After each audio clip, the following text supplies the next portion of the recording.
Namaste everybody. Welcome back to An Article a Day Creates an Excellent Way, the smart way to enhance your vocabulary and expressive skills. I am Satyam Shivam, student of class 12, Kendriya Vidyalaya Malkangiri. I am going to read out today's article to you. Here is the today's article. Here is the today's article, Creativity, How to Unlock Your Hidden Creative Genius. This article has been written by James Clear, an author of the best-selling book Atomic Habits. What is creativity? Let's define creativity. The creative process is the act of making new connections between old ideas or recognizing relationship between concepts. Creative thinking is not about generating something new from a blank slate, but rather about talking what is already present and combining those bits and pieces in a way that has not been done previously. While being creative isn't easy, nearly all great ideas follow a similar creative process. In 1940, an advertising executive named James Webb Young published a short guide titled A Technique for Producing Ideas. Is there such a thing as naturally creative? While we often think of creativity as an event or as natural skill that some people have and some don't, research actually suggests that both creativity and non-creativity are learned. According to psychology of Professor Barbara Kerr, approximately 22% of the variance in creativity is due to the influence of genes. This discovery was made by studying the differences in creative thinking between set of twins. All of this, say, claiming that I am just not the creative type, is a pretty weak excuse for avoiding creative thinking. Certainly, some people are primed to be more creative than others. However, nearly every person is born with some level of creative skill, and the majority of our creative thinking abilities are trainable. 3 lessons on creativity from famous creators. The 15-minute routine Anthony Trollope used to write 40 plus books. Beginning with his first novel in 1847, Anthony Trollope wrote an incredible pace. However, the next 38 years he published 47 novels, 18 works of non-fiction, 12 short stories, 2 plays, and an assortment of articles and letters. Let's break down the why Trollope's simple strategy allowed the author to be so productive and how we can use it our own lives. The weird strategy Dr. Sears used to create his greatest work. In 1960, the founder of Random House Publishing from challenged Dr. Sears to write an entertaining children's book using only 15 different words. The result was a little book called Green Eggs and Ham. Here's what we can learn from Dr. Sears. How creative geniuses come up with great ideas.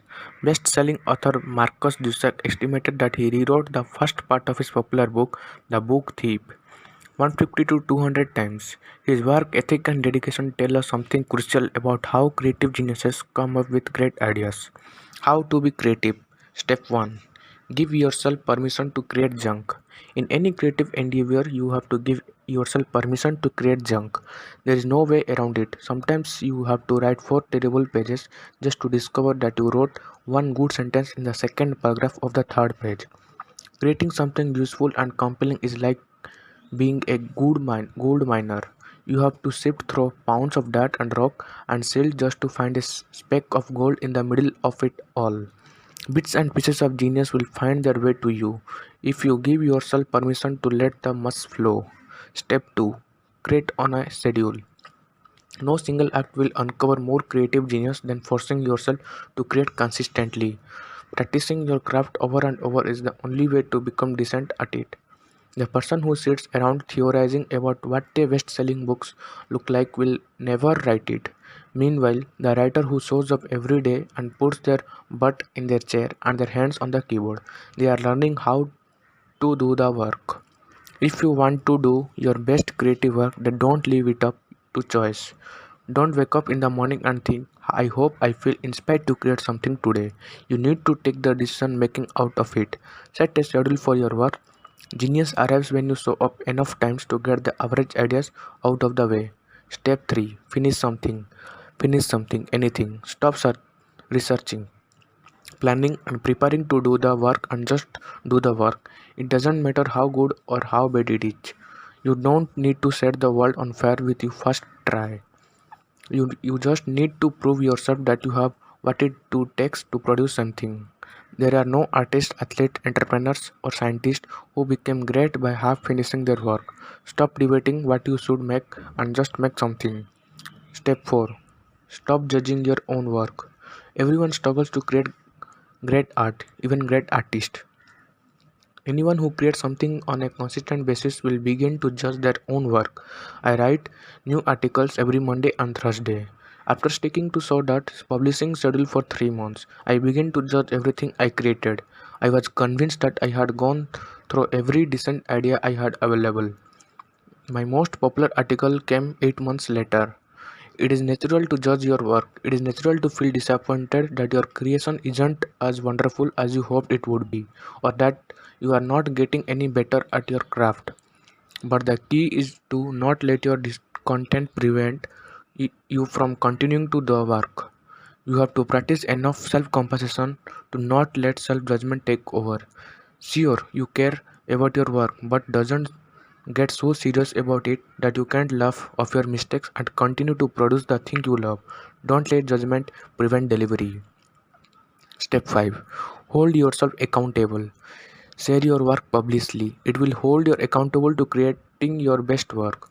It will provide feedback for doing better work. And when you see others connect with what you create, it will inspire you and make you care more. Sometimes sharing your work means you have to deal with haters and critics, but more often than not, the only things that happens is that you really the people who believe the same things you believe, are excited about the same things you are excited about, or who support the work who believe in, who wouldn't want that. The world that the world that needs people who put creative work out into the world. What seems simple to you is often brilliant to someone else, but you will never know that unless you choose to share. How to find your creative genius? Finding your creative genius is easy to the work. Finish something, get feedback. Find ways to improve, show up again tomorrow. Repeat for 10 years or 20 or 30. Inspiration only reveals itself after perspiration. Today's special words that have been taken from the article that are endeavor, compelling, perspiration. First, endeavor, which means to try hard. To try hard. Usage: engineers are endeavoring to locate the source of the problem. Engineers are endeavoring to locate the source of the problem. Second, compelling, which means strongly or irresistibly evoking interest or attention. Strongly or irresistibly evoking interest or attention. Usage: there are compelling reasons why a manager should have previous experience. There are compelling reasons why a manager should have previous experience. Third, perspiration, which means sweat, but according to context, it also indicates working hard. It also indicates working hard. Usage: perspiration ran down his forehead. Perspiration ran down his forehead.